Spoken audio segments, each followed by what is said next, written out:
आम्हाला कुठचेही वाद नकोयत, भांडणं नकोयत, परंतु वाद उकरून काढणार असाल आम्ही रस्त्यावरती उभे राहू.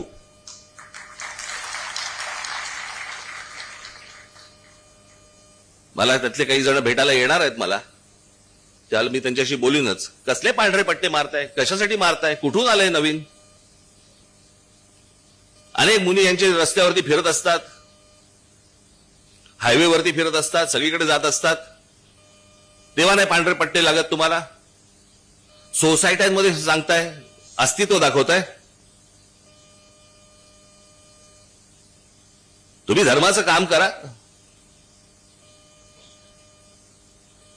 तुम्ही त्या समाजाबद्दल, त्या जैन समाजाबद्दल जे काय धर्माचं काम करत असाल करा, करण्याबद्दल काहीच प्रश्न नाहीये.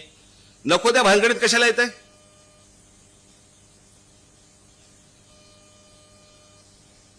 मध्यंतरी तो कबुतराचा विषय काढला होता, आता हा पांढऱ्या पट्ट्यांचा विषय. आणि हे राजकीय पक्षांच्या नादी लागून करतायत. सगळा जैन समाज असा नाहीये, पण हे जाणून बुजून. आणि मला तुम्हाला हेच सांगायचंय की या सगळ्या याच्यामध्ये तुम्ही सगळे उतरता, आपलं डोकं फिरतं, आणि त्याच्यामध्ये तुम्हाला या एका विषयांमध्ये, अशा गोष्टींमध्ये तुम्हाला गुंतवून ठेवायचं ज्याच्यामध्ये भावनिक सगळे विषय काढायचे, आणि ह्यांचं काम हे वेगळ्या तऱ्हेने चालू असतं. तुम्हाला इकडे बघायला लावतात आणि ह्यांचं काम इकडे चालू असतं. ही गोष्ट तुम्ही लक्षात घेतली पाहिजे, गांभीर्याने लक्षात घेतली पाहिजेत.